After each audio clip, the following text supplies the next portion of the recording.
જતું કરવાની ભાવના, માફ કરી દેવાની ભાવના. ગુણાતીતાનંદ સ્વામી બાજુમાં બેઠા છે. આ સાવરકુંડલા ગામ છે, એમાં જૂના સાવરમાં સ્વામી ગયા અને ગામમાં પ્રવેશ કર્યો અને ત્યાંના ઉગા ખુમાણ બાપુ વિરોધી સ્વામિનારાયણની એલર્જી, ગુસ્સે થઈ ગયા અને ગામના લોકોને ભેગા કર્યા અને સાધુઓને ગામ બહાર કાઢ્યા, કાદવ કીચડ ફેંક્યું. એટલાથી સંતોષ ન થયો એટલે બાવળની, લીલા બાવળની સોટીઓ લઈ આવ્યા, સૂળોવાળી સોટી, અને સાધુઓને સૂળીથી ફટકાર્યા. એ કે બાવલાઓ છે, વધારાના છે, એક્સ્ટ્રા છે, ગામ બગાડે છે, બીડી હોકા બંધ કરાવે છે. મારી મારીને કાઢ્યા.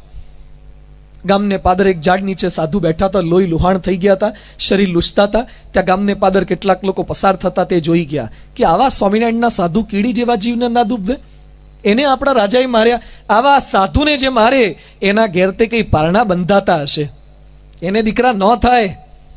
અને પેલા સંતોએ, ગુણાતીતાનંદ સ્વામી આ વાત સાંભળી એટલે સ્વામી બાજુમાં બેઠેલા સંતો તો શરીર લૂછતા તેને કહે છે કે સંતો ધૂન કરો. શેની ધૂન સ્વામી? સંતો ધૂન કરો કે આ બાપુના ઘરે દીકરાનો જન્મ થાય, પારણું બંધાય. અરે સ્વામી, આણે આપણને માર્યા, બાવળની સોટીઓ ફટકારી, હજુ રૂચ નથી આવી, ખાધા પીધા વગરના છે, નાના ઘરે પારણું બંધાય.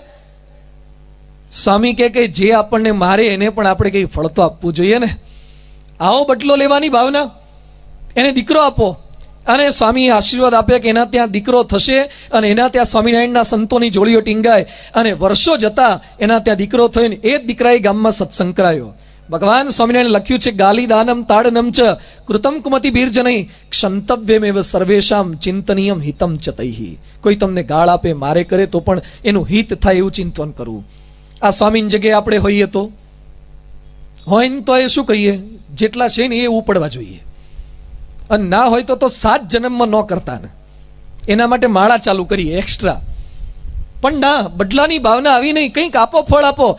ભાવનગરની અંદર ભાવસી બાપુ, જેના નામ પરથી ભાવનગર પડ્યું છે, ભાવસી બાપુના નામ પરથી, એ ભાવસી બાપુ એકવાર નીકળ્યા ફરવા માટે બગીચામાંથી અને અચાનક પસાર થતા હતા આંબાની ઘટામાંથી, ત્યાં એમના કપાળ પર જોરથી પથ્થર વાગ્યો. બાપુને પથ્થર, ભાવનગર નરેશને પથ્થર. એટલે સૈનિકો ગુસ્સે થઈ ગયા, કોણ છે, કઈ દિશામાંથી પથ્થર આવ્યો છે? તપાસ કરી તો એક છોકરાએ પથ્થર મારેલો, છોકરાને પકડી લાયા. છોકરો તો રાજા આગળ આવી ગયો ને રડવા જ મંડ્યો. સૈનિકો આજુબાજુ તલવાર બંદૂકવાળા. સૈનિક કોણ છે તું? નામ બોલ્યો. તે પથ્થર માર્યો? હા કે બાપુ મેં પથ્થર માર્યો. કેમ પથ્થર માર્યો? એ કે બાપુ મારે આપને નહોતા મારવા, પણ શું કરે પથ્થર માર્યો? બાપુ ઉનાળો છે અને હું ગરીબ છું, કેરીઓ ખરીદવાની મારી તાકાત નથી, મારે કેરી ખાવી હતી એટલે મેં આંબાને પથ્થર માર્યો, પણ મને નિશાન ફાયું નહીં, એમાં શરત ચૂકતી તમને વાગી ગયો, માફ કરજો, આજ પછી કેરીએ નહીં ખાઉં અને કોઈ દાડો પથ્થર નહીં મારું. ભાવસી બાપુ કે એને જેટલી જોઈએ એટલી કેરીઓ આપો, ટોપલો ભરીને કેરી આપીને એને વિદાય કરો. સૈનિકો કે બાપુએ જેણે તમને પથ્થરો માર્યો, તમને લોહી કાઢ્યું, ટાંકા લેવા પડે, અને એને તમે કેરીઓ પાછી આપીને વિદાય કરો છો. અને એ ભાવનગર નરેશ ભાવસી બાપુ શું બોલ્યા? એ કે સૈનિકો, એક આંબા જેવું ઝાડ પણ એને પથ્થરો મારીને કેરી આપે છે, તો હું તો ભાવનગર બાપુ છું, પથ્થરો મારીને કેરી આપવી જ જોઈએ ને. હું તો દરબાર છું, મને પથ્થરો મારીને કેરી કેમ ના આપું? આવા લોકોથી નગરની શોભા છે. બદલો આવો લો, એને કંઈક સારું ફળ આપો. આ ભાવના સાથે આખો સમાજ જીવે છે. આદર્શ સંતોના મનમાં આ ભાવના હોય છે કે સારું કરીને આપવું જ, એને બદલો નહીં લેવો. એમ આપણે પણ સંસારમાં જીવીએ જ. કોઈક આપણને બોલી જાય, ઘરના સભ્યો બોલી જાય, ઘરમાં પતિ પત્ની વચ્ચે ઝઘડો થાય, બતાવી દેવાની ભાવના ન રાખવી, બદલો લેવાની ભાવના ન રાખવી, એને કંઈક કરી નાખવું છે એવી ભાવના ન રાખવી, એનાથી આપણને અશાંતિ રહે છે. દ્રોણાચાર્ય એવી ભાવના રાખવી. પાંચાલ નરેશ દ્રુપદને પકડી લાવો, લાયા, પકડીને હાજર કર્યો, બંદી બનાવ્યા. દ્રોણ બેઠા હતા, દ્રુપદ આવ્યા. જે દ્રુપદે અપમાન કર્યું તો એને જ આવવું પડ્યું. દ્રોણાચાર્ય આગળ હાથ જોડ્યા, શું કરવું છું? તારો હિસાબ કરી તે કરીએ, આપ જે ઈચ્છા હોય કરો. દ્રોણાચાર્ય કે છે, હું બ્રાહ્મણ છું એટલે તને મારી તો નહીં નાખું, તું મારો મિત્ર છે, મિત્રતા હું ભૂલીશ પણ નહીં, પણ તે મારું અપમાન કર્યું તેનો બદલો તો લઈશ. કરી તે બદલો, આજે તને જતો કરું છું, છોડી દઉં છું મિત્રતાના દાવે, પણ તારું અડધું રાજ્ય હું લઈ લઉં છું. અડધું રાજ્ય પાંચાલનો એક ભાગ તું સંભાળજે અને બાકીનો ભાગ હું સંભાળીશ. એટલે દ્રોણાચાર્ય અડધું રાજ્ય એની પાસેથી લઈ લીધું અને દ્રુપદને અડધું રાજ્ય આપીને જતો કર્યો, છોડી દીધો. મિત્રતા રાખી. દ્રુપદ પણ મનમાં સમસમી ગયા, પણ કંઈ બોલી શકે એમ નહોતા. પછી તો પાંડવો કૌરવો રહેતા હતા. પાંડવોનો ઉત્કર્ષ થવા લાગ્યો, ધીમે ધીમે આગળ વધવા લાગ્યા. હવે ધૃતરાષ્ટ્રની અંદર વિષ રેડાઈ રહ્યું છે. ધૃતરાષ્ટ્રને પાંડવોનો ઉત્કર્ષ સહન થતો નથી, એટલે મંત્રી કણિકને બોલાવ્યો. કણિકને કે જે પાંડવો આગળ વધે છે, મોટા થવા લાગ્યા, એમનો ઉત્કર્ષ થાય છે, એ આપણાથી સહન થતું નથી, શું કરવું જોઈએ, કંઈક ઉપાય બતાવો. એટલે મંત્રી કણિકે એક વાર્તા કીધી જંગલની. એક જંગલ હતું, બધા પશુ પક્ષીઓ શાંતિથી રહેતા હતા, શિયાળ, વાઘ, વરુ, નોળિયો, ઉંદર બધા સાથે રહેતા હતા. પણ એમાં એક સિંહે પ્રવેશ કર્યો. સિંહ તો જંગલનો રાજા કહેવાય. સિંહ આવ્યો એટલે તો વાઘ બીજા બધાને ઓછો ખોરાક મળવા લાગ્યો. પણ સિંહને પતાવો કેમ? એકલા તો થઈ શકે નહીં. એટલે વાઘ કે હું પતાઈ દઉં, પણ વાઘ એકલો પણ સિંહની સામે શું ગજું? એટલે બધા ભેગા થયા. શિયાળ, વાઘ, વરુ, નોળિયો ને ઉંદર સાથે મળીને એ લોકો એક યોજના બનાવી. શિયાળ કે છે આમાં એક કામ કરીએ, સિંહ જ્યારે ઝાડ નીચે સૂતો હોય ત્યારે ઉંદરે બખોલમાંથી નીકળવાનું અને સિંહના પગના પંજા ધીમે ધીમે ફૂંક મારતા મારતા કોતરી ખાવાના, અને પંજા બધા જ કોતરાઈ જાય પછી એના પર વાઘે હુમલો કરવાનો, અને પછી તો આગળ તો સિંહનો શિકાર કરી નાખશું. પ્રી પ્લાનિંગ મુજબ આયોજન થયું. નોળી નીચે ઉંદર ઘૂસી ગયો, પગના પંજા કોતરી ખાધા, અને જેવા કોતરાઈ ગયા પછી વાઘે હુમલો કર્યો. સિંહના પંજા કોતરાઈ ગયા એટલે તાકાત વગરનો બની ગયો, કરી ન શક્યો, અને પછી સિંહ પરાસ્ત થઈ ગયો. સિંહને મારી નાખ્યો. બધા કે ચાલો હવે ઉજાણી કરીએ, સિંહનું માંસ ખાઈએ. અત્યાર સુધી એણે આપણા માંસ ખાધા છે, એનું માંસ ખાઈએ.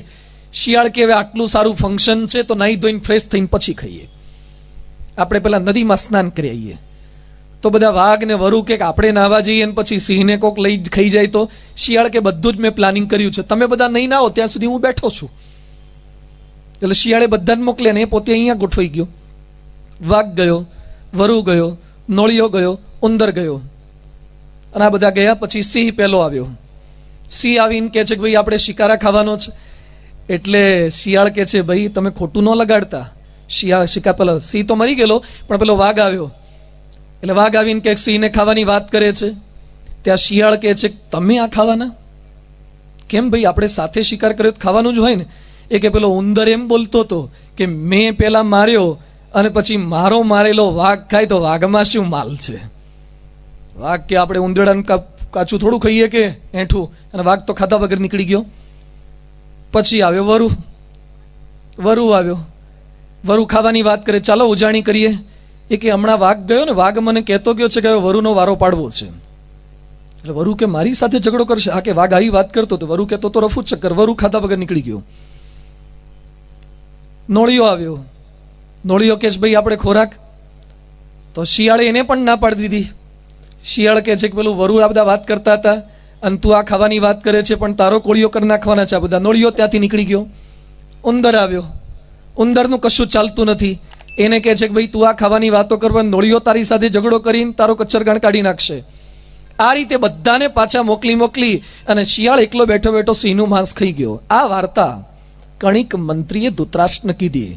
અને પછી એમ કહે છે કે આ સમાજની અંદર આપણે શિયાળ જેવા થઈએ ને તો જીવન જીવાય. જે બહુ મોટા થતા હોય ને એને થોડાક ફોલી ખાવાના. જે માન આપીને જીતાય એને માન આપીને જીતવા, જે પૈસા આપીને જીતાય એને પૈસા આપીને જીતવા. પણ આપણે આ બધાને પરાસ્ત કરીને માંસ ખાઈ જવું. ધૃતરાષ્ટ્રને કૂટનીતિ શીખવાડી અને એમાંથી ધૃતરાષ્ટ્રને સંકલ્પ થયો. એટલે પાંડવોને ક્યાંક મોકલી દેવાનો વિચાર કર્યો. એટલે વાત વહેતી મૂકી. વારણાવત કરીને એક નગર થયું છે, વારણાવત એનું નામ રાખ્યું. બહુ સારું છે. નગરમાં બધા લોકો વાત કરે કે સારામાં સારું નગર છે, લોકો ફરવા આવે છે. વારણાવત નગરી બનાવી. પાંડવોના કાને વાત પહોંચી અને ધૃતરાષ્ટ્ર એને કૌરવોએ પ્લાનિંગ એવું કર્યું હતું કે વારણાવતની અંદર એક લાક્ષાગૃહ બનાવ્યો. લાક્ષાગૃહ જે તરત સળગી જાય એવું આખું એક મહેલ જેવું બનાવ્યું. તરત સળગી જાય લાક્ષાગૃહ પુરોચન પાસે. પછી પાંડવોને કહે છે તમારે ત્યાં જવાનું જ, ફરવા માટે જવાનું. હવે બાળી નાખવા મોકલવાના હતા પણ ફરવાની વાતો કરી. વિદુરને કહે છે પાંડવો જઈને વાત કરો. વિદુર વાત કરવા ગયા. પાંડવો તૈયાર થઈ ગયા, કારણ કે ધૃતરાષ્ટ્રનો આદેશ હતો જવું તો પડશે. પણ વિદુરજીએ ચેતવી દીધા હતા. એટલે યુધિષ્ઠિરને પાંચે પાંચ પાંડવો એ ત્યાં નીકળ્યા કુંતા માતા સાથે. સત્તા માટે જો મારી નાખવાની ભાવના અહીંથી પ્રારંભ કર્યો છે. ધૃતરાષ્ટ્રે સૌથી પહેલા મારી નાખવાનો. દુર્યોધન નાનો હતો ત્યારે ભીમને મારવાનો સંકલ્પ કરતો હતો. ધૃતરાષ્ટ્ર અહીંયા કર્યું. એટલે ભગવાન સ્વામિનારાયણ શિક્ષાવત્રીમાં લખી ગયા છે, સ્ત્રીયા ધનસ્ય વા પ્રાપ્તૈ સામ્રાજ્યસ્ય ચવા ક્વચિત. સ્ત્રી, ધન અને સામ્રાજ્યની પ્રાપ્તિ માટે ક્યારેય કોઈની હિંસા ના કરવી. માણસો સ્ત્રી, ધન અને સામ્રાજ્ય માટે હિંસા કરતા અચકાતા નથી. જર જમીનને જોરું એ ત્રણ કજિયાના ચોરું. એના માટે માણસો ઝઘડા કરે. લાક્ષાગૃહની અંદર મોકલી દીધા. રહેવા લાગ્યા. વારણાવતમાં ફરે છે. દિવસો પસાર થાય, પુરોચન લાગ જોવે છે કે એક દિવસે પાંડવો સૂતા હોય અને ત્યાં આપણે સળગાઈ દઈએ. કેટલાય દિવસો પસાર થયા એટલે યુધિષ્ઠિર કે છે આપણે કંઈક કરો નહીં તો આપણને સળગાઈ દેશે. અને વિદુરજીએ પણ સંદેશો મોકલાવ્યો કે આ લોકો રાહ જોવે છે, હવે સળગાઈ દેશે. હજુ પુરોચનને સળગાવે એ જ પેલા ભીમે અંદરથી પ્લાનિંગ કરીને અંદરથી એક ટનલ ભોયરું બનાવી દીધું, છેક વનની અંદર નીકળે એવું. અંદર રહેતા રહેતા વિદુરે મોકલેલા માણસો દ્વારા ટનલ બનાવી દીધી, સુરંગ ખોરી દીધી, જેની અંદર ઘૂસી અને બહાર નીકળી જવાય.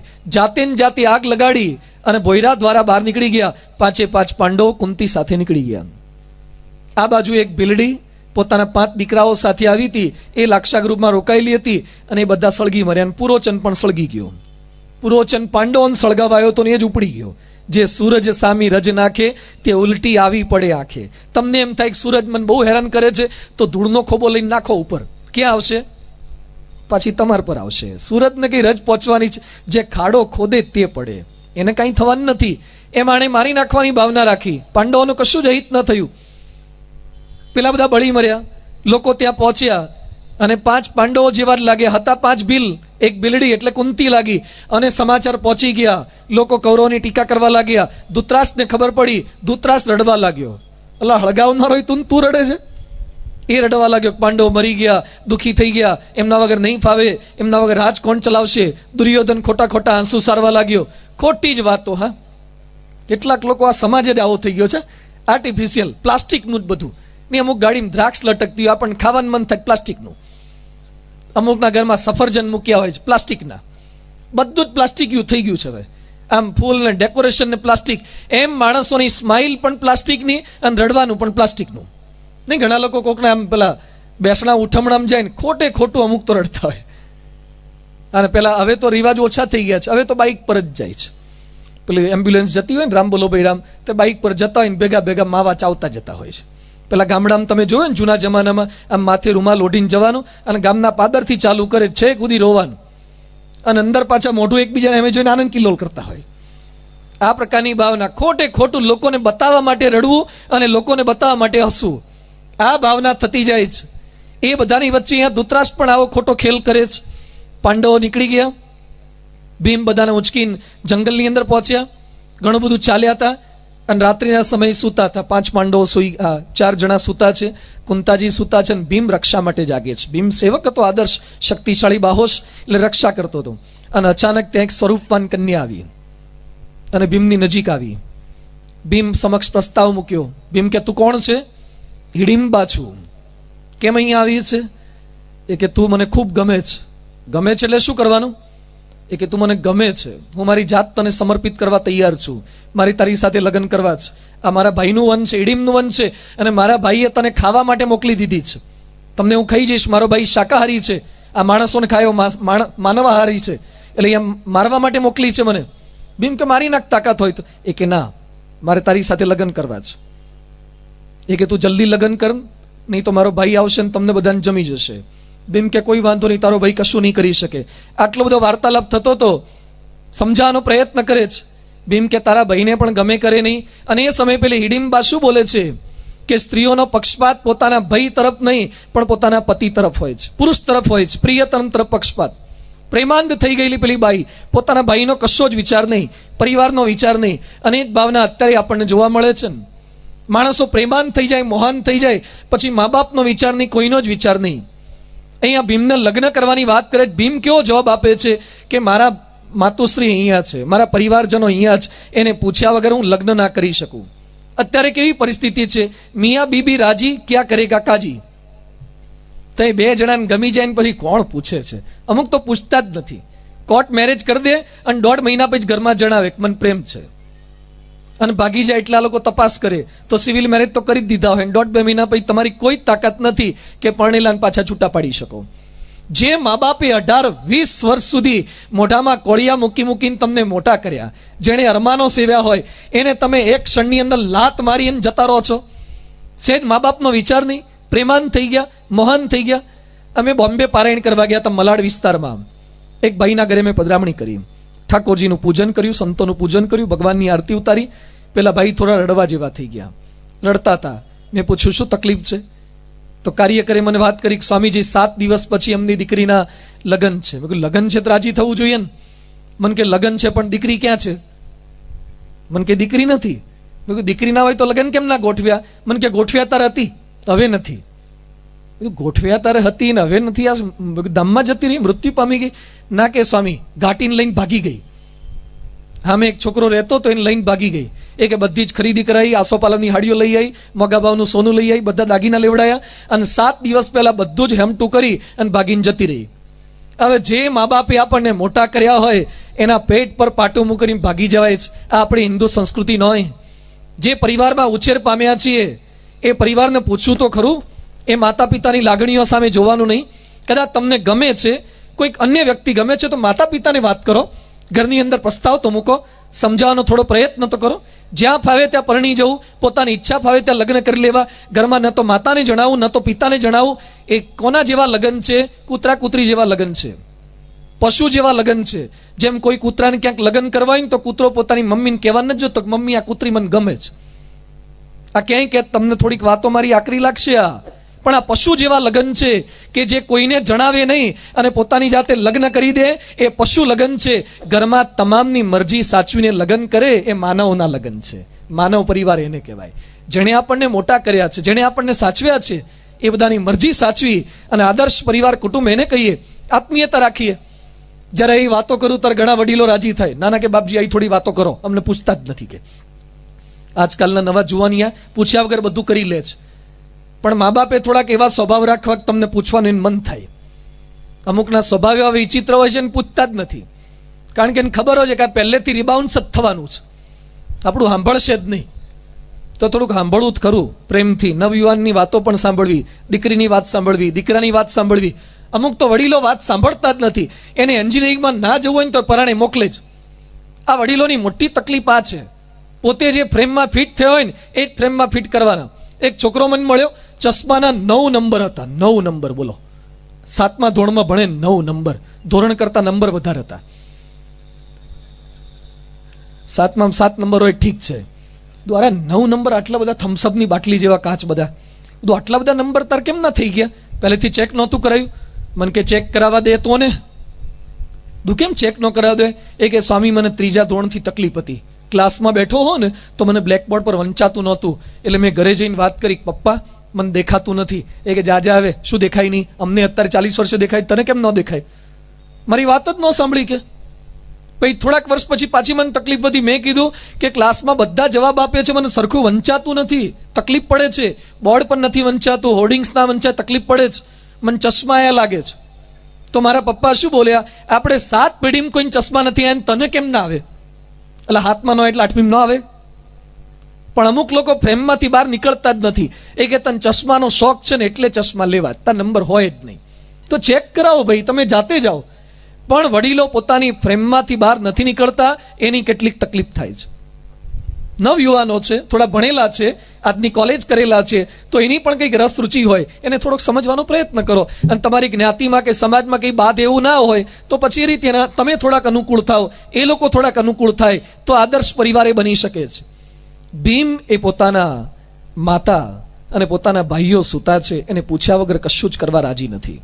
તમને મોબાઈલ ગમે તો મોબાઈલ લેવાય, પણ મોબાઈલ લેવાના પૈસા ના હોય તો મંગલસૂત્ર વેચીને મોબાઈલ ના લેવાય. એમ તમને કોઈ ગમી જાય તો મા બાપને વેચીને કોઈની સાથે લગ્ન ના કરાય. એ મંગલસૂત્ર વેચીને મોબાઈલ લીધા જેવું છે. એમ પરિવાર એને કહેવાય, ઘરના સંબંધો એ દરેકને રાજી કરીને કરવાનું છે. અહીંયા હિડિમ્બે આગ્રહ કર્યો, પણ ભીમ કે છે મારી માતાને મારા ભાઈઓને પૂછ્યા વગર હું કશું જ ના કરી શકું. આટલો વાર્તાલાપ થયો, ત્યાં જ પેલો એનો ભાઈ આવી ગયો, હિડિમ્બાનો ભાઈ હિડિમ. અને પછી એ પોતાની બેનની આવી વાતો સાંભળીને બેન પર ગુસ્સો થયો, બેનને મારવા જતો તો ભીમે હુમલો કર્યો, યુદ્ધ થયું, હિડિમનો નાશ કર્યો. હિડિમ્બાને મારવા જતો ભીમ કે આ રાક્ષસણીએ પતાવી દઈએ. યુધિષ્ઠિર કે ના, એનો શું વાંક છે, એને રાખો, એ તો લગ્નની વાત કરે છે. યુધિષ્ઠિર કે વાંધો નહીં, તું એની સાથે લગ્ન કર. એટલે યુધિષ્ઠિર અને માતાની મરજીથી ભીમના સૌ પ્રથમ પાંડવોમાં જો લગ્ન થયા હોય તો ભીમના હિડિમ્બા સાથે ત્યાં લગ્ન થયા. લગ્ન કરીને લોકો થોડોક સમય ત્યાં રોકાયા. સમય જતા એને સંતાન પ્રાપ્તિ થઈ. ભીમ અને હિડિમ્બાનો દીકરો એ ઘટોત્કચ, એને પુત્ર પ્રાપ્તિ થઈ. આગળ નીકળી ગયા. એ લોકો જંગલમાંથી પસાર થઈ રહ્યા છે. રસ્તામાં એક ગામ આવ્યું. પાંડવો ત્યાં રોકાયા. 5 પાંડવો અને માતા કુંતી એક ચક્રા ગામની અંદર રોકાયા છે. એક બ્રાહ્મણના ત્યાં, બ્રાહ્મણનું નાનું મકાન, એની અંદર એ લોકો એને વિસામો આપ્યો છે અને પ્રેમથી ત્યાં રહે છે.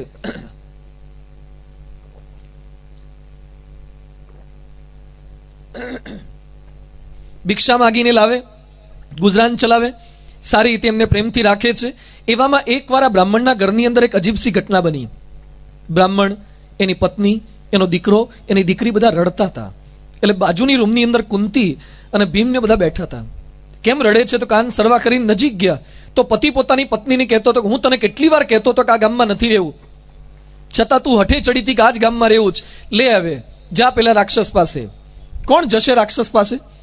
પત્ની કે હું તમને કહું છું કે હું જઈશ રાક્ષસ પાસે, તમે શું કરવા ચિંતા કરો છો? પતિ કે ના, તું મારી સહધર્મચારિણી છે, તને રાક્ષસ પાસે કેમ મોકલાય? દીકરી કે છે ભાઈ પપ્પા તમે ચિંતા ના કરો, માતા પિતા હું જઈશ રાક્ષસ પાસે, મને મોકલી દો, હું ભોગ બની જઈશ. ત્યાં નાનકડો એક છોકરો હતો. એ હાથમાં એક નાનું તણખલું લઈને આવ્યો. એ કે તમે શું ચિંતા કરો છો, મારા હાથમાં શમશેર છે, હું રાક્ષસને પતાઈ દઈશ.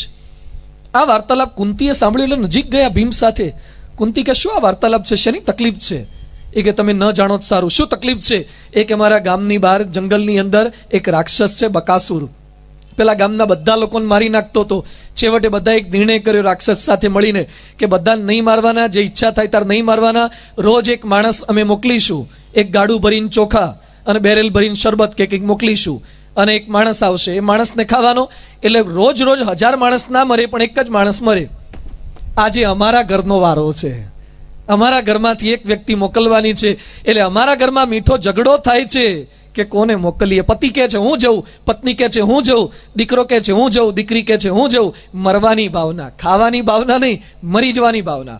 આ પરિવાર, આને પરિવારનો પ્રેમ કહેવાય. અને કુંતી અહીંયા તૈયાર થઈ ગયા. કુંતી કહે છે તમે ચિંતા ન કરો, તમારા બધામાંથી ઘરમાંથી કોઈને મોકલવું નથી, મારો ભીમ જશે. અરે પણ તમે શું કરવા મોકલો છો? અમારી આપત્તિ છે, અમારો વારો છે, તમારા દીકરાને શું કરવા મોકલો છો? કુંતી કે તમે અમારા પર આટલો ઉપકાર કર્યો, તમે તમારા ઘરમાં રાખ્યા, પ્રેમથી અહીંયા અમને ટોકતા નથી, પ્રેમથી રાખો છો, તમારા ઉપકારનું ઋણ તો અમારે ચૂકવવું જોઈએ ને. કુંતી આપણને શીખવાડે છે કે કોઈ આપણા પર ઉપકાર કરીને ક્યારે ભૂલો નહીં, એને યાદ રાખો. આપણી વૃત્તિ કેવી છે, કરેલા કોઈએ ગમે તેટલા ઉપકાર કર્યો અને તરત ભૂલી જ જવાના, તરત ભૂલી જઈએ. કોઈક સહેજ સારું કરે ને ભૂલી જાવ. ઘણા શું કે મને બધું જ ફાવે, મારે કોઈની જરૂર નહીં. ઘણા લોકો આવું બોલતા હોય, આપણે કોઈની હાડાબારી નહીં, આપણે કોઈ જ જોઈએ નહીં, આપણે એકલા બધું જ કરી લઈએ અને આપણને બધું ફાવે. જે માણસો આવું બોલતા હોય ને કે આપણને બધું જ ફાવે, આપણે ભગવાનની જરૂર નહીં, એને પૂછું કે તમે જન્મ્યા ત્યારે શું ફાવતું હતું? આપણે જન્મ્યા ત્યારે આપણને શું ફાવતું હતું? બગાડવા સિવાય આપણને ફાવતું જ શું? આપણે જન્મ્યા ત્યારે આપણને શું ફાવતું હતું? આપણને ખાલી બગાડતા ફાવતું હતું, આપણને રોતા ફાવતું હતું, ટાંટિયા હલાવતા ફાવતું હતું. બાળક જન્મે ત્યારે એને રોતા ફાવે, ટાંટિયા હલાવતા ફાવે અને બગાડતા ફાવે, બાકી બીજું કશું જ ફાવે નહીં. આપણને ખાતા શીખવાડ્યું. અહીંયા જેટલા કે આપણે જમીએ છીએ સારામાં સારી રીતે ત્યારે પીઝા, ઇડલી, ઢોસા, આમ ચીપિયાથી ઢોસા તોડતા હતા, નાના હતા ત્યારે આમ તોડતા ફાવતું હતું. આપણે જે ખાતા શીખ્યા એ મા બાપે શીખવાડ્યું છે. આપણને ચાલતા નહોતું ફાવતું, આપણને પકડીને ચલાવડાવ્યા. આપણને બેસતા નહોતું ફાવડતું, આપણે ગુલાટિયા ખાઈ જતા હતા અને પેટ ઉપર સરકી સરકીને ઢસડાતા હતા. એ આપણને મા બાપે ચાલતા શીખવાડ્યું. આપણને બોલતા નહોતું ફાવડતું, ભૂ ને બા ને પા ને આ બધું બોલતા હતા, એમાંથી આપણને ABCD ને એકડો બગડો શીખવાડ્યા. અરે આપણને આપણું નામ નહોતું પાડતા ફાવતું, આપણું નામ પણ બીજાએ પાડી આપ્યું છે. કેટલાક શું કે મારે કોઈની જરૂર નહીં, એને પૂછવાનું તારું નામ કોણે પાડ્યું છે? એટલે તારું નામ બીજાને પાડવા જરૂર પડી હતી, શું બોલે છે કે બીજાની જરૂર નહીં? તારું નામ પાડવા માટે બીજા માણસની જરૂર હતી. આખી જિંદગી જીવીએ ને ત્યાં સુધી પણ બીજા માણસોના ઉપકારની જરૂરિયાત છે. અને આપણે મરી જઈએ પછી એને જાતે સળગી જઈએ, કોક આપણને લઈ જાય. મરી ગયા પછી, આપણા મર્યા પછી પણ આપણને ઉપાડવા માટે 4 માણસોના ઉપકારની જરૂરિયાત છે. તો જિંદગીમાં ભૂલે ચૂકે બોલવું નહીં કે આપણે કોઈની જરૂર નહીં. આપણે જન્મ્યા પછી પણ માણસની જરૂરિયાત છે અને મરી જઈએ પછી આપણને સ્મશાનમાં લઈ જવા માટે પણ માણસોની મદદની જરૂરિયાત છે. ઉપકારને યાદ કરો. લોકો આપણા પર સતત ઉપકાર કર્યા કરે છે, એને ક્યારેય ભૂલો નહીં. એકવાર 2 મિત્રો હતા, સમુદ્ર તટેથી પસાર થતા હતા. એમાં બંને વચ્ચે હળવો એક ઝઘડો થયો. એમાં એક મિત્ર બીજા મિત્રને લાફો મારી દીધો. જેવો લાફો માર્યો એટલે બીજા મિત્રે રેતી પર લખ્યું, દરિયાની રેતી ભીની હોય, રેતી પર લખ્યું કે મારા મિત્રે રમેશે મને લાફો માર્યો. થોડેક આગળ ગયા, દરિયામાં નાવા પડ્યા એટલે બીજો મહેશ હતો, એ મહેશ ડૂબતો હતો, જેણે લાફો ખાધો તે લાફો મારનાર રમેશ હતો, એટલે એણે ખેંચીને ડૂબતા મિત્રને બહાર કાઢ્યો. મહેશને રમેશે બચાવી લીધો. એટલે આગળ ગયા પછી જે બચ્યો હતો એણે એક પથ્થર ઉપર બીજા પથ્થરથી કોતરીને લખ્યું કે મારા મિત્ર રમેશે મને પાણીમાં ડૂબતો તેમાંથી બચાવી લીધો. એટલે લાફો મારનારને બચાવનાર એક જ હતો. એને મનમાં પ્રશ્ન થયો. એ મિત્રને પૂછે છે કે મેં તને લાફો માર્યો એ તે રેતી પર લખ્યું અને મેં તને બચાવ્યો એ તે પથ્થર પર કેમ લખ્યું? તારે પેલો મહેશ શું જવાબ આપે છે?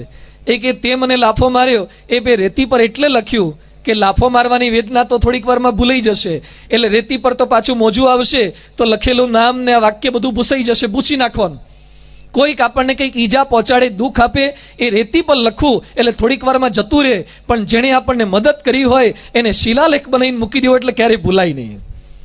કોઈક આપણને બોલી જાય, ટીકા કરે, એને રેતી પર લખવું, ભૂલી જવું, ભૂસી દેવું. પણ જે મદદ કરે એને પથ્થર પર લખવું, યાદ કરવું. આપણે શું કરીએ છીએ? જેણે મદદ કરી અને ભૂલી જઈએ છીએ, યાદ નથી રાખતા. ઉપકારની ભાવનાની કેટલાક સંતાનોને અમે કહીએ ને ભાઈ તમારા મા બાપનો ઉપકાર છે. અમુક છોકરાને કહે ભાઈ તમારા મમ્મી પપ્પા તમારા માટે આટલું કરે, તો અમુક છોકરા શું કે એમાં શું દડ મારી, જન્મ શું કરવા આપ્યો? એમણે જન્મ આપ્યો છે કરવું જ પડે ને. અમે ક્યાં પૃથ્વી પરથી અમારા સંકલ્પથી આવ્યા છે? એમનો સંકલ્પ હતો એટલે મા બાપના સંકલ્પે પૃથ્વી પર આવ્યા છે.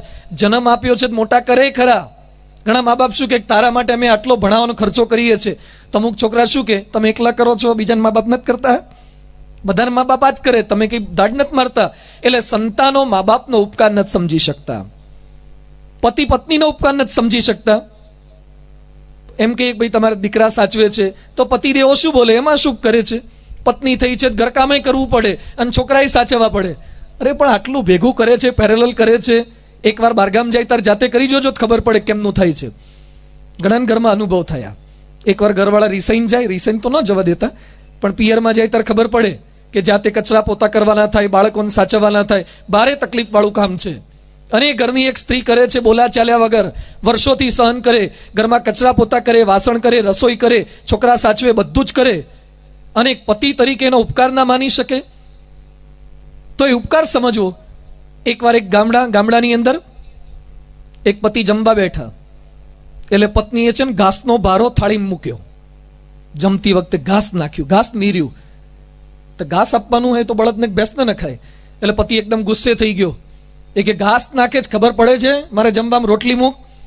એ કે તમે જ મને કહેતા હોય છે ને બધું હું કરું છું, તે તમે જ ખાલી ઘાસ જ વાવો છો, એમાંથી રોટલી હું કરું છું. તમે જે વાવો છે ખાઓ, રોટલી કરું છું. સહેજ ઉપકાર માનવાની ભાવના રાખો. તો ઉપકાર માનવો, ઘરમાં પતિએ પત્નીનો ઉપકાર માનવો. કેટલાક પત્ની પતિનો ઉપકાર નથી માનતા. એમ કહીએ કે ભાઈ આ પતિ કમાઈને લાવે છે તો તમે રસોઈ કરો છો ને, એ કે પરણીને લાયા છે કરવું જ પડે ને, એમાં શું કરે છે? શું કરવા લાયા અમને? જો ખવડાવી શકવાની તાકાત નહોતી તો કમાવું જ પડે, બધા કમાવા જાય છે. તો પત્ની અને પતિનો ઉપકાર નથી. મા બાપ દીકરા દીકરીના ગુણગાન નથી ગાઈ શકતા. આપણે કહીએ ભાઈ તમારા દીકરા દીકરી સારું ભણે છે તો એના આભાર માનો. તો મા બાપ શું બોલે કે ગામના બધા છોકરા છોકરી ભણે જ છે ને, એમાં શું ઉપકાર માનવાનો? તો મા બાપને સંતાનોનો ઉપકાર નથી. ગૃહસ્થો સાધુનો, કેટલાક બોલે ને કે આ સાધુ સંતો આવી સેવા કરે, કથા કરે, પારેણો કરે, તો કેટલાક શું બોલે બાવા બન્યા છે બોલના પડેગા જ ને. હવે આ સાધુ બન્યા છે. અમુક લોકો શું કે આ સાધુ અને બીજો ધંધો શું, આ પારાયણો જ કરે ને. અલા ભાઈ, પોતાના મા બાપ છોડી, પોતાનો આખો ભર્યો પાદર્યો પરિવાર એ બધું છોડી અને સમાજની સેવાની અંદર લાગી ગયા છે તો કરે જ. અમુક કે હવે અમે ક્યાં છોડવાનું કીધું તું, છોડ્યું છે કરે ખરા, પણ ઉપકાર નથી. આપણી આ માનસિકતા એવી થતી જાય છે. દરેક એકબીજાનો ઉપકાર સમજે તો એ આદર્શ પરિવાર બની શકે છે. એ ઉપકારોને યાદ રાખીએ. જેણે જેણે આપણા માટે કંઈ પણ કર્યું છે એનો બદલો આપવાની ભાવના. એકવાર એક ગામની અંદર એક બેન સખત રીતે દુર્બળ પરિસ્થિતિમાં રહેતા હતા. એવામાં એના ઘર આગળ એક બાળક આવ્યો, ભૂખ્યો તરસ્યો. એ કે મારે એક જરૂર છે, બહુ ભૂખ્યો તરસ્યો થયો છું, કંઈક જો મને વ્યવસ્થા, મને પાણી મળશે તો પણ ચાલશે. બિચારો દીન હતો, અનાજ જેવો હતો. એટલે પેલા બેને પાણી નહીં પણ ઘરમાં ગયા પછી દૂધનો એક સરસ ગ્લાસ ભરીને આપ્યો. દૂધનો ગ્લાસ એને આપ્યો. પેલો બાળક ખૂબ રાજી થઈ ગયો. એ કે મારી પાસે કશા પૈસા નથી, હું તમને કરી રીતે ઋણ ચૂકવી શકું. એ કે કાંઈ નહીં, કશું જ નહીં, દૂધ મેં તને આપ્યું છે અને તું તરસ્યો છે એટલે તને આપવું જ જોઈએ. વર્ષો વીત્યા, પેલા બેન વૃદ્ધ થયા, એમને કંઈક શારીરિક તકલીફ થઈ, હોસ્પિટલાઇઝ કરવા પડ્યા, ઓપરેશન કરવાનું થયું, ઓપરેશન કર્યું અને એને બચાવી લીધા. પછી ભાનમાં આવ્યા અને બિલ તો બહુ મોટું આવ્યું હતું, બિલ ભરવાની તાકાત નહોતી. એટલે પેલા બાઈએ વાત કરી નર્સે કે તમે ડૉક્ટર સાહેબને વિનંતી કરશો તો કદાચ તમારું બિલ થોડુંક ઓછું કરી આપે. એટલે ડૉક્ટર આવ્યા અને પેશન્ટને તો ઓળખી ગયેલા હતા. એટલે ડૉક્ટરે જે બિલ હતું એ બિલની અંદર કંઈક લખી દીધું અને લખ્યા પછી પેલા બેનને પાછું આપ્યું કે તમારું બિલ આ છે. પેલા બેને વાંચ્યું હતું બિલ કેટલા રૂપિયા ચૂકવવાનું હતું, એક દૂધના ગ્લાસની પેટે મફતમાં. એટલે પેલા બેન કે છે કેમ દૂધનો ગ્લાસ? એ કે માડી આજથી વર્ષો પહેલા હું નાનો હતો ને ત્યારે હું તરસ્યો થયેલો ને ત્યારે તમે મને દૂધનો ગ્લાસ પીવડાવ્યો હતો, એ ગ્લાસ પેટે આજે તમારું ઓપરેશન મેં મફત કરી આપ્યું છે. યાદ રાખો, કોઈએ તમને દૂધના ગ્લાસ પીવડાવ્યા હોય, સહેજ આપણને મદદ કરી હોય, એ કોઈના ઉપકારને કદાપી ભૂલવા નહીં. આ વાત એ લોકોએ યાદ રાખી, કુંતીએ ઉપકારની વાતો યાદ રાખે. જેણે કંઈ સારું કામ કર્યું છે, ભગવાને આપણા પર કેટલા ઉપકાર કર્યા છે એ તો યાદ રાખો. સતત ઉપકાર. આપણે આંખો આપી, આ કાન આપે, આ સાંભળી શકીએ છીએ. હું બોલું છું તમને સંભળાય જ, ઘણાને બોલો સંભળાય જ નહીં. ભગવાન સહેજ સ્ક્રૂ ઢીલો કરે ને કશું જ થયું નથી. હેલો હેલો કરો ને કવરેજ પકડાય જ નહીં, કાંઈ ન થાય. બૂમો પાડ્યા જ કરો. અમારે એક ભાઈ મદ્રાસ ખબર કાઢવા ગયા હતા, એના ભાઈની. એટલે મેં કીધું કેમ મદ્રાસ? એ કે મારા ભાઈ બાથરૂમમાંથી લપસ્યા ને એમાં બ્રેઇન હેમરેજ થઈ ગયું. બોલો બાથરૂમમાં લપસ્યા ને એમાં બ્રેઇન હેમરેજ થઈ ગયું. એ કે જોવે છે ખરા, ઓળખે છે પણ બોલી નથી શકતા. આંખ જોવે છે, નોટિસ કરે છે કે ભાઈ આયા છે, પણ અહીંથી શબ્દ નથી નીકળતો. હવે આંખ અને મોઢાની વચ્ચે કેટલા કિલોમીટરનું અંતર છે? આમાં ટાવર પકડવામાં શું તકલીફ પડે? આંખમાં મોઢામાં શું તકલીફ પડતી હશે? કવરેજ કેમ નથી પકડાતું? આપણને એમ થાય કે બધું હું કરી શકું.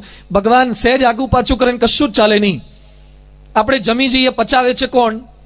આ ઉનાળાની સિઝન છે, કેટલાક શ્રીખંડ દાબતા હશે, કેટલાક મઠ્ઠો દાબે બરાબરનો, એમાં કોકના ઘેર ગયા વધારે દાબે, અને કેરીનો રસ દબાવે ટુકડા નાખી નાખીને બરાબરનું. આમ ઘણા તો પહેલેથી બક્કલ ઢીલું કરીને ખાવા બેહે, બરાબર દાબે અને પછી જઈને હુઈ જાય.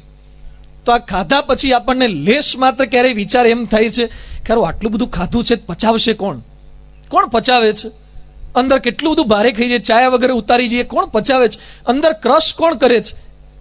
અંદર મિક્સર કોણે ગોઠવ્યું છે? આપણા ઘરમાં પેલું ગોપી કે સુમિત મિક્સર હોય ને, અને પછી તમારે અંદર કંઈ ક્રશ કરવું હોય ને તો અંદર તમારે પેલું એક પર નાખો, વધારે કડક હોય 2 પર, 3 પર નાખો, તારે માંડ ક્રશ થાય. આપણે અંદર રોટલા, દાળ, ભાત, શાક બધું ખાધા પછી હુતી વખતે મશીન ચાલુ કરીએ ઘર, 2 કલાકમાં પાછું ક્રશ કરવું પડશે. ઘર તમે કરો છો? હુઈ જઈએ આપણે, નસકોરા બોલવા લાગીએ અને હાથ પડે તો પાછા ભૂખ્યા થઈ જઈએ છીએ. અંદર પચાઈ કોણે દીધું?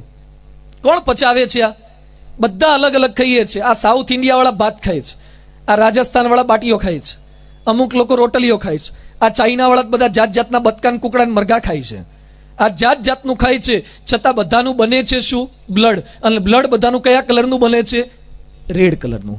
દુનિયાની એક ફેક્ટરી તમે બતાવો કે જેમાં રો મટીરિયલ અલગ અલગ હોય ને પ્રોડક્ટ સેમ નીકળે. એક ફેક્ટરી તો લાવો કે રો મટીરિયલ જુદું હોય ને પ્રોડક્ટ સેમ નીકળે. બધા ખાય છે જુદું જુદું, પ્રોડક્ટ લોહી બની જાય. આશ્ચર્ય છે ને, શું ભગવાનની ગોઠવણ કરેલી છે. અને આપણે પાછા બડાસ મારીએ મારી ફેક્ટરી બહુ મોટી, બેસ તારી ફેક્ટરી વાળો. આ ભગવાનની ફેક્ટરી જ જો, અંદર શું અંદરથી ગોઠવણ થયા કરે છે. આ નખ આપણા નીકળ્યા કરે છે, આ માથામાંથી વાળ નીકળ્યા કરે છે, આ મૂછો નીકળ્યા કરે. અંદર ગોઠવણ વધારે કરી. રોડ પર આપણે ચાલતા જતા હોય ઉગાડા પગે અને પગમાં કાંટો વાગે અને આંખમાંથી આંસુ નીકળે. ભોય તળિયાવાળાને વાગીને ઉપલા માળવાળો શું કરવા રડે? શું ટેલિફોનનું નેટવર્ક ગોઠવ્યું છે ભગવાને? બોલો. અંદર બધી સિસ્ટમ BSNL નું નેટવર્ક ગોઠવી દીધું, તરત મેસેજ પહોંચી જાય છે. અદ્ભુત આખી સિસ્ટમ છે, ક્યાંય ડેટા કરપ્ટ થતો નથી. એ ભગવાનનો ઉપકાર માનો. રોજ રાત્રે આપણે સૂઈ જઈએ છીએ, સવારે આપણને ઉઠાડે જ કોણ? કોણ ઉઠાડે આપણને? ઘણાને પૂછીએ ને કોણ ઉઠાડે? ઘણા કે એલારામ ઉઠાડે. અલા એલારામ ઉઠાડે છે કે રામ ઉઠાડે છે? મળદાની બાજુમાં એલારામ વગાડો, એલારામ નહીં, ટાવર નીચે ઊંઘાડો, જગાડો એને. અંદર રામ છે એટલે એલારામ સંભળાય છે, બાકી ટાવર ના સંભળાય. ભગવાન ઉઠાડે છે, એ ભગવાનનો આભાર તો માનો, ઉપકાર તો માનો. શરૂઆત દિવસની એ રીતે કરો, ભગવાનનો ઉપકાર માનીને કરવું. એ કુદરતનો ઉપકાર માનો. આ હવા, પાણી, ખોરાક આપણને બધું આપી ગયા છે. જીવ પ્રાણી માત્રનો ઉપકાર માનીએ, કુંતી જેમ ઉપકાર માને છે એને યાદ કરવા ઉપકાર માનો. ભગવાન અને સંત કોઈના ઉપકારને ભૂલતા નથી. શરણાગત પાપ પર્વતમ ગણયિત્વા ન તદીય સદગુણમ અણુમપ્ય તુલમ હિ મન્યતે સહજાનંદમ ગુરુમ ભજે સદા. સહેજ ઉપકાર કર્યો ને ભગવાન ક્યારેય ભૂલે નહીં. દિલ્હી અક્ષરધામની મેં હમણાં વાત કરી. દિલ્હી અક્ષરધામ 5 વર્ષમાં પૂરું કરવું હતું. 1000 કારીગર હતા. એટલે સ્વામીજીએ બધા મુખ્ય માણસોને બોલાવ્યા. એ કે આપણે 5 વર્ષમાં અક્ષરધામ પૂરું કરવું છે. 1000 કારીગર જો કામ કરે તો 5 વર્ષમાં કોઈ રીતે પૂરું ના થાય. એટલે સંતોએ, મુખ્ય વ્યક્તિઓએ વાત કરી કે સ્વામીજી 5 વર્ષમાં પૂરું ના થાય, 1,000 પેલા આર્ટિસ્ટ છે, કારીગરો છે. સ્વામીજી કે કારીગરો વધારો. હવે કારીગર થોડા તાત્કાલિક વધી જાય? અને તમને આશ્ચર્ય થશે, ભારતના ઇતિહાસમાં પહેલીવાર આવી ઘટના બની. રાજસ્થાનમાં રહેતા 1,000 કારીગરો માટે આપણે ત્યાં સ્કૂલ ખોલી. પ્રમુખ સ્વામી મહારાજના આદેશથી ટ્રેનિંગ સેન્ટર ખોલ્યા. સ્વામીજી કે જે લોકો ઇનબિલ્ટ રાજસ્થાનમાં જ જન્મ્યા છે, જેના લોહીમાં કળા છે, પણ સંજોગો વશાત આ શિલ્પ સ્થાપત્યમાં નથી ઘૂસ્યા, એ બધાને ભેગા કરો, 1,000 કારીગરો ટ્રેનિંગ આપે અને નવા 6,000 કારીગરો તૈયાર કરો. કુલ 7,000 કારીગરની જરૂરિયાત હતી અને 7,000 કારીગર તૈયાર કર્યા. ભારત વર્ષના ઇતિહાસમાં પહેલીવાર આવી ઘટના બની હશે. અક્ષરધામ થતા પહેલા 7,000 કારીગર તૈયાર થયા અને એ લોકોએ અક્ષરધામનું કામ ચાલુ કર્યું. રાજસ્થાનમાં મકરાણા, પિંડવાડા, સિકંદરા એ બધી ખાણોની અંદર. અને પ્રમુખ સ્વામી મહારાજ કહે છે કે મારે ત્યાં જવું છે. સ્વામીજી રાજસ્થાનમાં 45 ડિગ્રી ગરમી, ત્યાં શું કરવા જવું છે?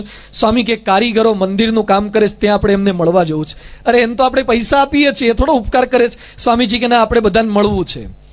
પ્રમુખ સ્વામી મહારાજ ગરમીમાં ત્યાં પહોંચ્યા. એક એક કારીગરના માથા ઉપર ફૂલ મૂક્યા. 7,000 કારીગરો બધી સાઈડ પર ફર્યા, એક એક કારીગરના માથા પર ફૂલ મૂક્યા. કારીગર રડી પડ્યા, રાજસ્થાનના કારીગરો, અને શું બોલ્યા કે સ્વામીજી, हमारी बनाई हुई मूर्त पे तो लाखों आदमी फूल चढ़ाते हैं, लेकिन हम पे फूल चढ़ाने वाले पहले ही संत आप मिले. हमारी मूर्ति ने तो लोग फूल आखी दुनिया चढ़ावे છે. કોણ પૂછે છે કે આ મૂર્તિ કયા કારીગરે બનાવી? પણ એકમાત્ર આવા સંત જોયા જે કારીગરના માથા પર ફૂલ ચડાવે. અને કારીગરો બોલ્યા કે સ્વામીજી, આજ ભારતમાં એક એવું બિલ્ડિંગ બન્યું છે, તાજમહલ, કે જે બનાવનાર કારીગરોના હાથ કાપી નાખવામાં આવ્યા હતા, પણ જેને અક્ષરધામમાં કામ કર્યું છે એને તમે શાલ ઓઢાડીને સન્માન કરો છો. ઉપકાર, ઉપકાર, ઉપકાર યાદ રાખો. ક્યારે કોઈના ઉપકારને ભૂલો નહીં. જેણે આપણને સહેજ મદદ કરી એને મદદ કરતા રહો, ઋણ ચૂકવતા રહો, નાના મોટા કાર્ય સતત કરતા રહો. કુંતી એ ઉપકારને યાદ રાખે છે. ભીમને મોકલ્યા. ભીમ તો શક્તિશાળી હતો. બકાસુરની પાસે ગયો ગાડું ભરીને, અને ગાડું ભરીને ચોખા લઈ ગયો તો ભીમ જ બેઠો બેઠો ખાવા માંડ્યો. તો બકાસુરી ગાડું જોયું, પણ અડધા તો ચોખા જ પતાઈ ગયો. અલા ભાઈ, મારા માટે લાવ્યો છે ને તું કેમ ખાય છે? ભીમ તો સાંભળે જ નહીં, એને જ ખાવાનું ચાલુ રાખ્યું. આખું ગાડું પતાઈ દીધું. અને બકાસુર સાથે ફાઇટ થઈને પછી તો બકાસુરને તો ભીમ કહેવે, શું છે તમારે, આજ તમારે ક્યાં ખાવાના જ છે? એ કે કેમ?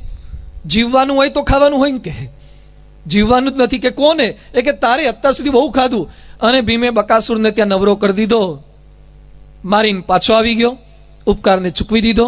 ત્યાંથી ધૌમ્ય મુનિને પુરોહિત બનાવી અને વિપ્રવેશે પાંડવો એ પાંચાલ દેશની અંદર પધારી રહ્યા છે.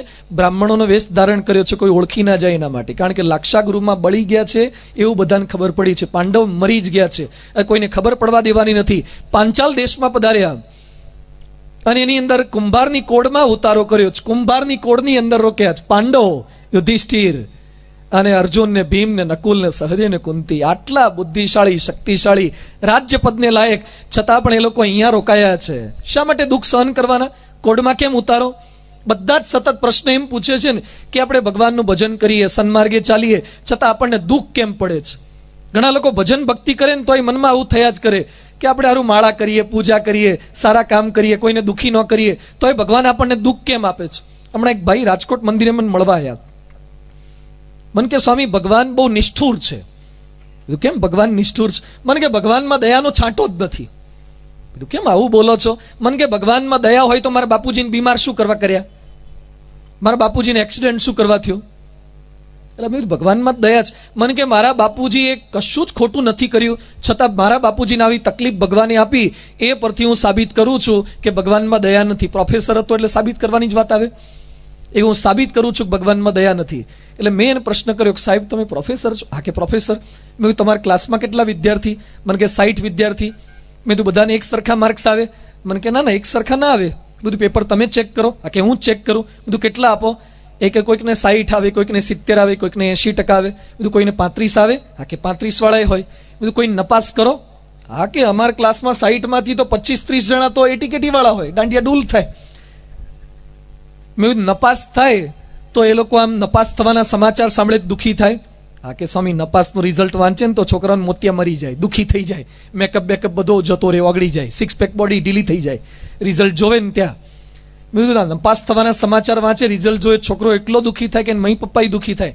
મને કે સ્વામીજી ભણવા મૂક્યા હોય રાજકોટ જેવા શહેરમાં સારી કોલેજમાં લાખોનો ખર્ચો કરીને મૂક્યા હોય તો નપાસનું રિઝલ્ટ વાંચે છોકરો દુઃખી થાય, એના મા બાપ દુઃખી થાય, એટલે બધા દુઃખી થાય. મેં કીધું સાહેબ તમારામાં દયાનો બિલકુલ છાંટો નથી. મને કે કેમ આવું કહો છો? મેં કીધું તમે સાવ નિષ્ઠુર છો, તમારા દયાનો છાંટોય નથી. મને કે કેમ આવું કહો છો? મેં તમને ખબર છે કે નપાસ કરવાથી વિદ્યાર્થી દુઃખી થાય, એના મા બાપ દુઃખી થાય, તો શું કરવા દુઃખી કરી દો, બિચારાને પાસ કરી દો ને. મને કે એમ થોડા પાસ કરાય, તો જેણે લખ્યું હોય એટલા માર્ક અપાય. બધું ભગવાન થોડા એમ બધાને સુખી કરી દે, જેવું કર્યું હોય એવું આપે ને, તરત થોડા બધાને કઈ પાસ કરી દે. ભગવાન દયાળુ જ છે. જેમ પ્રોફેસર બધાને એક સરખા ટકા નથી આપતા, એમ ભગવાન બધાને એક સરખું દરેક સંજોગોમાં નથી આપતા. જૈસી કરની વૈસી ભરની, જો બોએગા વહી પાએગા. જે આપણે કર્યું છે આપણને ફળ મળે છે. તો ક્યારેક ભગવાન કસોટી કરવા કરે. ભાગવતમાં લખ્યું છે યસ્યહમ અનુગૃહણામિ હરિષ્ય તદ્ધનમ શનિ. જેના પર મારી કૃપા થાય છે એનું ધન હરી લઉં છું. પહેલી જ કૃપા. આપણે ભગવાનની કૃપા કોને ગણીએ? એક ભાઈ મને મળ્યા રાજકોટમાં, મને કે મારા પર મહાદેવજીની બહુ કૃપા. મેં કીધું શું કૃપા? એ કે મારા સરકારી ઓફિસમાં નોકરી છે અને નોકરીનો સમય સવારે 11 થી સાંજે 6 સુધીનો જ. પણ સ્વામીજી છેલ્લા 22 વર્ષથી 1 વાગે જઉં છું ને 2 વાગે પાછો આવતો રહું છું, આજ સુધી પકડાયો નથી. કેટલી કૃપા કહેવાય કે મહાદેવજીની બહુ જ કૃપા. અને કૃપા કહેવાય ભગવાનની. તમે નોકરી એ ટાઈમે ન જાઓ, ઘણા રોંગ સાઈડ પર ગાડી ચલાવે અને બચી જાય ને પૈસું કે મારા પર તો ભગવાનના 4 હાથ છે, આપણને કાંઈ ન થાય. અલા ભગવાનને તારી પાછળ પાછળ ફરવું પડે છે, તું રોંગ સાઈડ ચલાવે છે એટલે. અને કૃપા ન કહેવાય. આપણે નિયમમાં વર્તીએ, કંઈક સેવા કરીએ, એ કૃપા છે. આ માણસો કૃપા સમજી શકતા નથી. તો ભગવાન જ્યારે રાજી થાય ત્યારે દુઃખ આપે. બ્રહ્મ સ્વરૂપ યોગીજી મહારાજ બોમ્બેમાં તારે એક શેઠ આવ્યા અને કે સ્વામીજી રાજી થાવ, તમારી કૃપા આપો, પ્રસન્ન થાવ.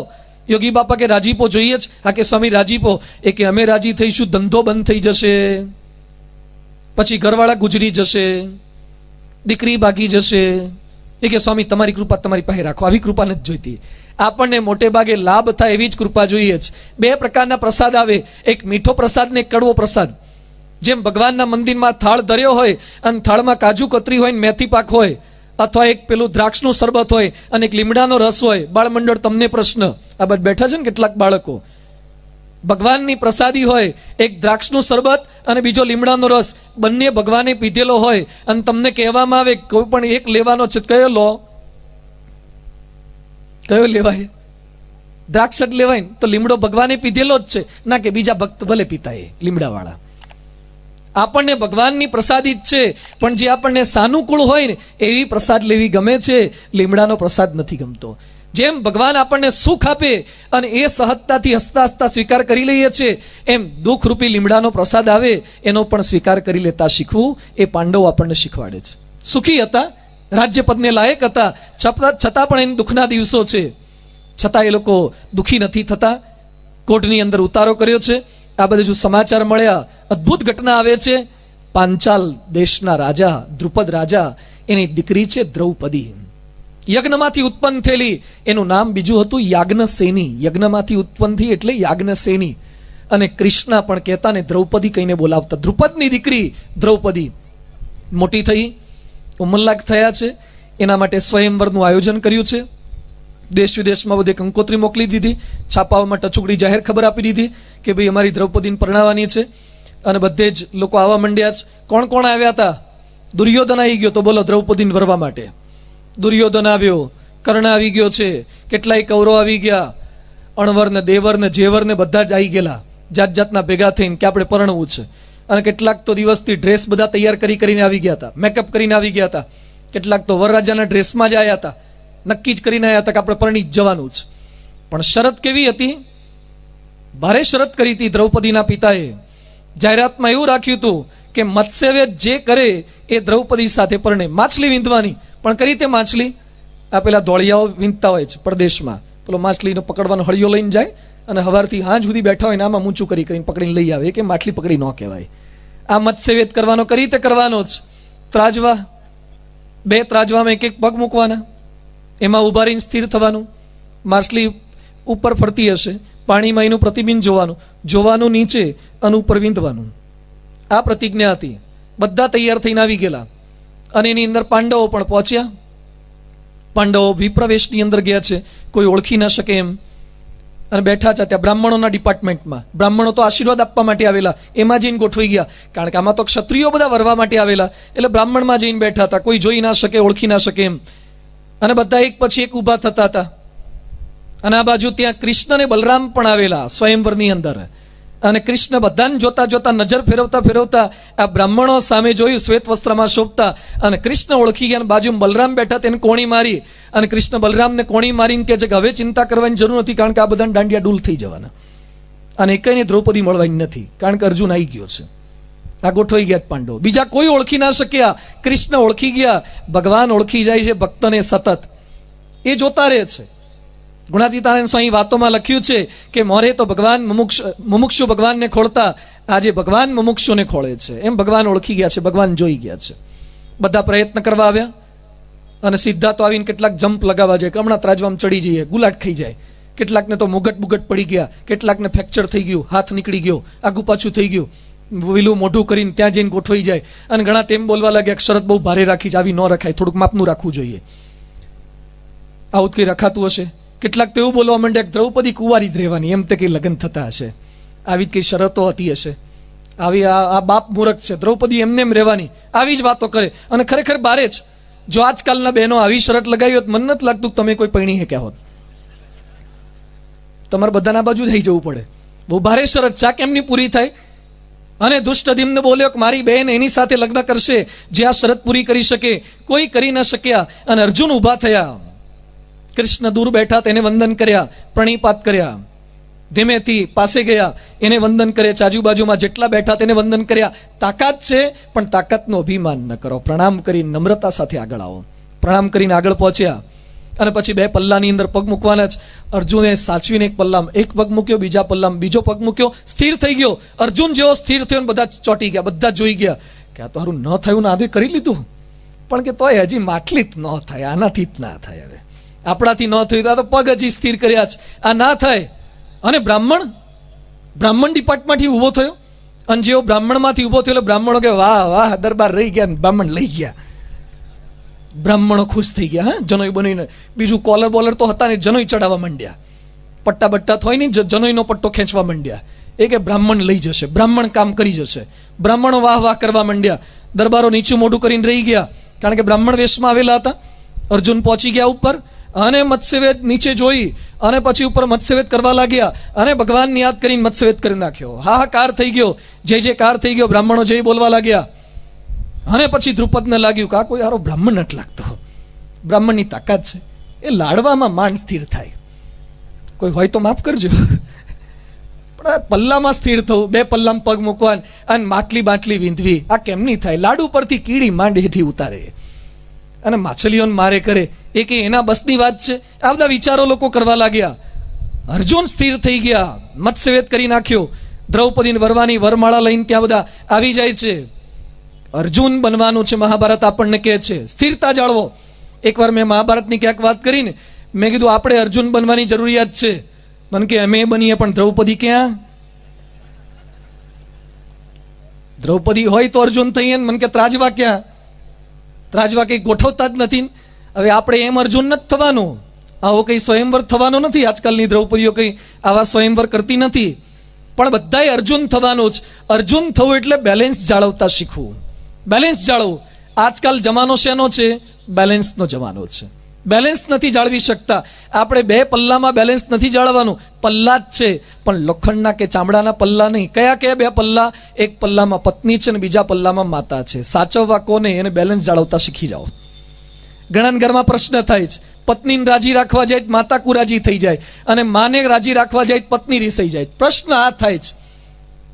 માતાને રાજી રાખવા જાય પત્ની શું કે આવડા મોટા થયા તોય હજી લોલીપોપ ચૂસે એવા છે, હજી માવડિયા છે. હાવ માવડિયા છે, માનું જ બધું કીધું કરે છે. અને જો પત્નીને રાજી રાખવા થાય તેની મમ્મી શું બોલે? આજકાલ સુધી મારા હતા, 20 વર્ષ સુધી મારો હતો ને આજકાલની આયેલી કિડનેપ કરી ગઈ. નહીં, ઘણા લગ્નના પેલા ફોટામાં ઘરવાળીના હથેળીમાં ફોટા હોય છે પતિના.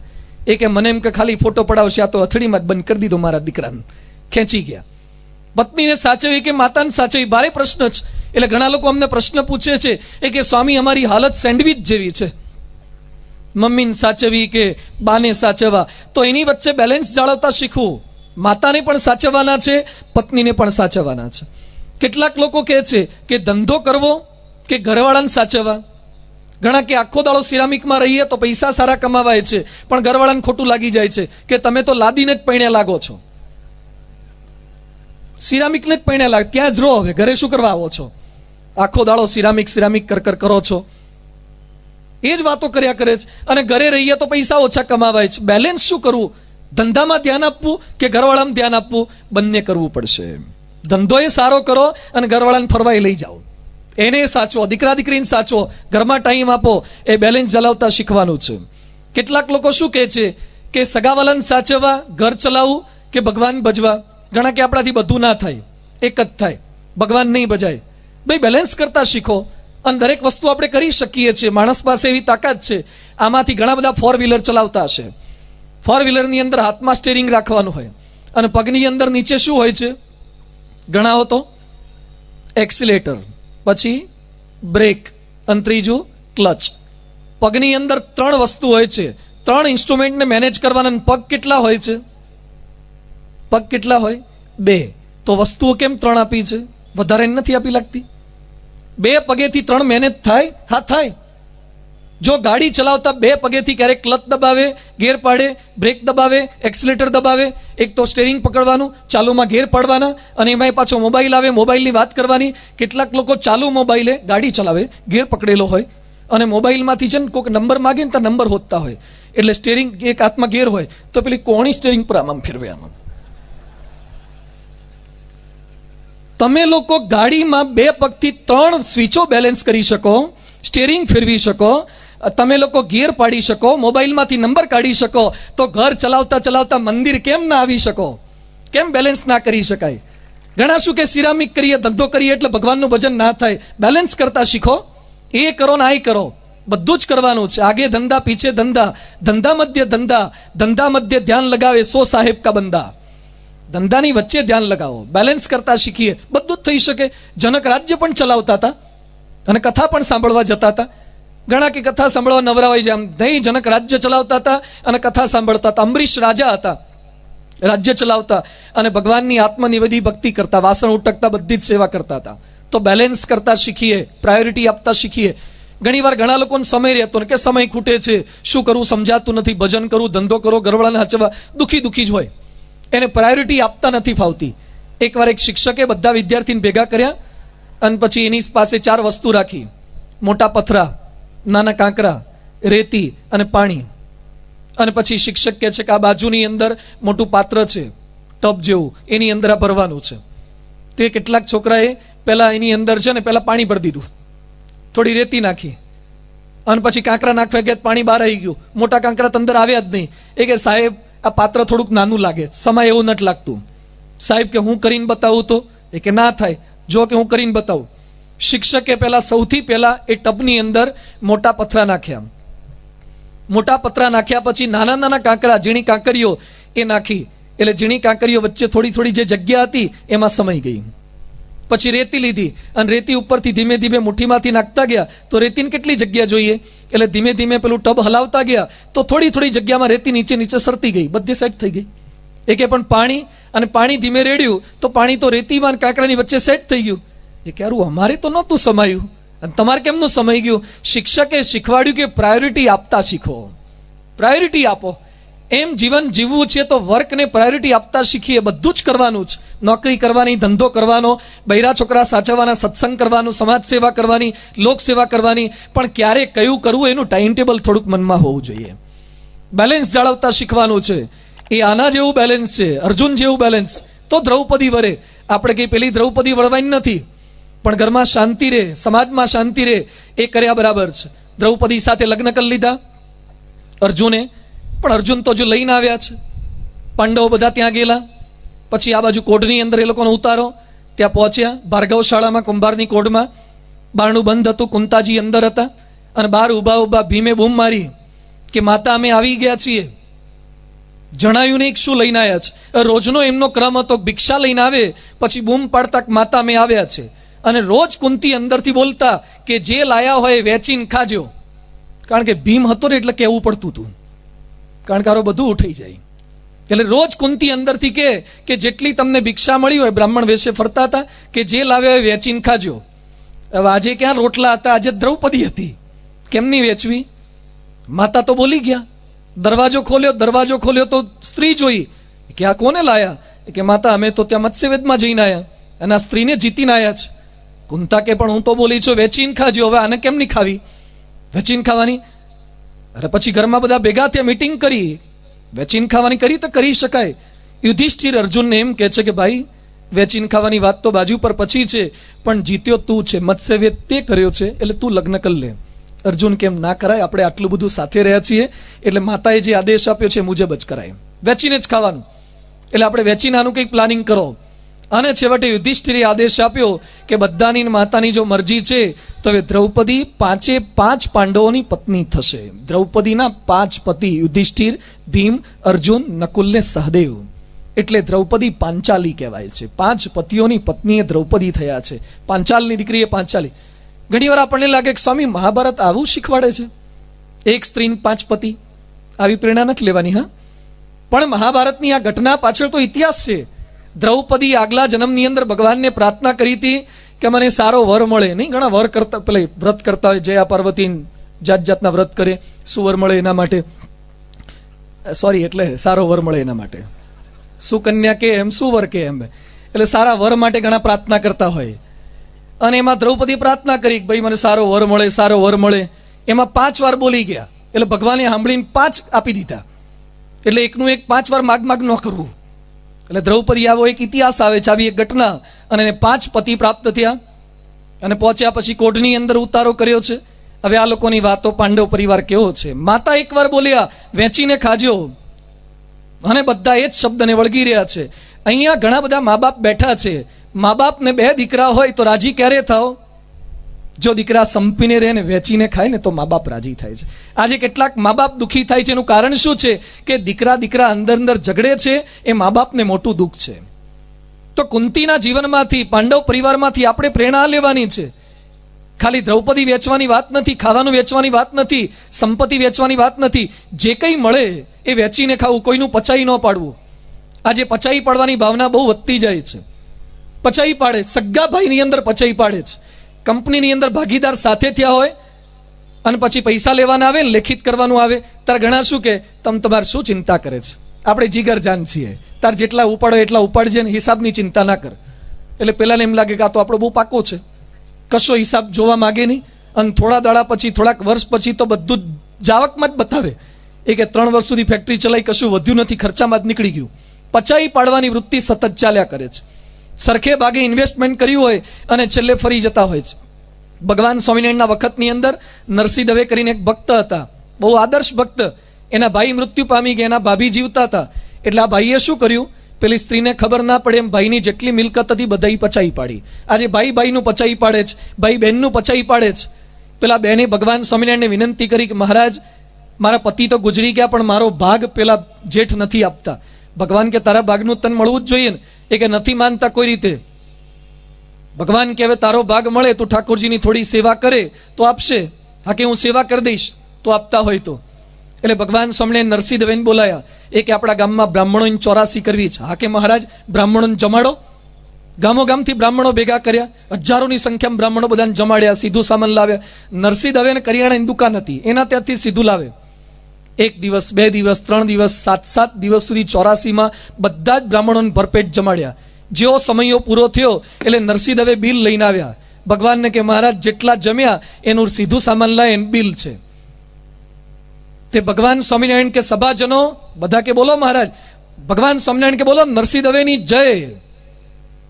નરસિંહ દવે કે મારી થોડી જય હોય મહારાજ, આપની જય હોય. ના કે તો જેના તરફથી રસોઈ હોય એની જ જય હોય ને. ભલા પણ મેં ક્યાં રસોઈ આપી છે, મારા સીધાના પૈસા લાવો. ના કે આ તો તમારા તરફથી જ છે. ના, મારે એવી રસોઈ નથી આપી.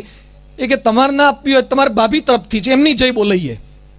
એ કે એની શેની રસોઈ? એ કે એમને કહેતા ગયા તક મારા ભાગનું જેટલું છે એને પચાઈ પાડ્યું છે તો એ તમે રાખી લો, સંતોને ભક્તોને જમાડી દેજો. ભગવાને જમાડ્યા, એમાં પેલા ભાઈને અવગુણ આવી ગયો. એ જીવ્યા ત્યાં સુધી ભગવાન સાથે બોલ્યા નહીં અને પોતાના દીકરાને શિખામણ શું આપતા ગયા કે યાદ રાખજે, સ્વામિનારાયણ ઠગી લેશે, સ્વામિનારાયણ આપણી મિલકત લઈ લેશે, એનો વિશ્વાસ ન કરવો. હવે તે હારા ભાભીનો બધો પડાઈ લીધો, શરૂઆત તે કરી હતી. ઘણા લોકો પોતે શરૂઆત કરે અને પછી ભગવાન આપણને છોડાવે છે ત્યારે ભગવાનનો અવગુણ આવે છે. પણ એ નહીં, ક્યારેય કોઈનું પચાવી ન પાડવું, ક્યારેય પચશે જ નહીં, ક્યારેય આપણને ટકશે નહીં. એક રૂપિયો પણ કોઈનો એક્સ્ટ્રા લેવાનો વિચાર ન કરવો. જે વસ્તુ આપણી નથી એને ક્યારેય લઈ ના શકાય. ભગવાને આદેશ આપ્યો, ભગવાન સ્વામિનારાયણ લખીને ગયા છે, પડી વસ્તુ કોઈની હાથે નવ જાલે રાજ. અત્યારે સમાજ કેવો છે, પડી વસ્તુ કોઈની દીઠી નવ મેલે રાજ. પડાઈ જ લેવાની વૃત્તિ, મારી ખાવાની વૃત્તિ સતત આ ચાલતી જાય છે. અહીંયા કુંતી કહેતા ગયા છે, વેચીને ખાજો, સંપીને ખાજો, જે કંઈ થોડું ઘણું મળે એ સંપીને ખાવાની ભાવના. આ રીતે પાંડવ પ્રેમથી રહે છે. દ્રુપદે પાછા બોલાવ્યા અને ભવ્યતાથી બધા લગ્ન કરી અને પાછા મોકલ્યા. હવે પાંડવો ધૃતરાષ્ટ્રના રાજ્યની અંદર ત્યાં ગયા, ધૃતરાષ્ટ્ર સાથે રહેવા લાગ્યા. પણ કૌરવોને આ ગમતું નથી, ફરીથી પાછા એ લોકોને બહાર કાઢવા છે. એટલે એક જુદું નગર આપ્યું કે જેમ અમારું કૌરવોનું અહીં હસ્તિનાપુર છે એમ પાંડવોનું ઇન્દ્રપ્રસ્થ ત્યાં બનશે, ત્યાં તમારે રહેવાનું છે. અને ત્યાં એક અલૌકિક ઘટના બને છે. અલૌકિક ન કહી શકાય પણ ભારત વર્ષના ઇતિહાસની અંદર કલંકિત ઘટના કહી શકાય. દ્રૌપદી સાથે પ્રેમથી રહેતા હતા પણ પાંડવોના જીવનની અંદર દુઃખદ ઘટના બની, એ દ્રૌપદીના વસ્ત્રાહરણની. એક સ્ત્રી રાજરાણી, 5 પાંડવોની પત્ની, એનું વસ્ત્રાહરણ થયું. શા કારણથી વસ્ત્રાહરણ થયું? જે પાંડવો કૃષ્ણ ભગવાનના આશીર્વાદથી જીવતા હતા એને 12-14 વર્ષ સુધી જંગલમાં કેમ રહેવું પડ્યું? પાંડવોના જીવનમાં આવું દુઃખ કેમ આવ્યું? ભગવાનના ભક્ત હતા, રાજા થવાને લાયક હતા, અને દ્રૌપદી તો આદર્શ નારી હતા, દ્રૌપદી સતી કહેવાય છે, છતાં એના જીવનમાં આવી તકલીફ કેમ પડી એનું વ્યાસજી અદ્ભુત વર્ણન કરે છે. દ્રૌપદીના વસ્ત્રારણની ઘટના ભારત વર્ષના ઇતિહાસની અંદર વર્ષોથી આપણે દ્રૌપદીની વસ્ત્રારણની વાતો સાંભળીએ છીએ.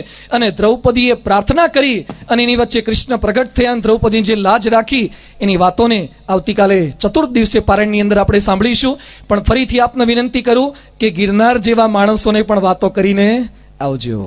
ગુરુ દક્ષિણા આ છે, એક વક્તાને દક્ષિણા છે, તો ખૂબ મોટી સંખ્યામાં હાજર રહીએ છીએ. દૂર સુદૂરથી આપ સૌ પધારો છો. વિશેષ કથાનો લાભ આવતીકાલના પારાયણ પર્વની અંદર પાંડવોના જીવનની અંદર બનેલી દ્રૌપદી વસ્ત્રાહરણની ઘટનાને આવતીકાલે વિશેષ રસપૂર્વક આપણે સૌ કોઈ માણીશું. શ્રી સ્વામિનારાયણ ભગવાનની જય.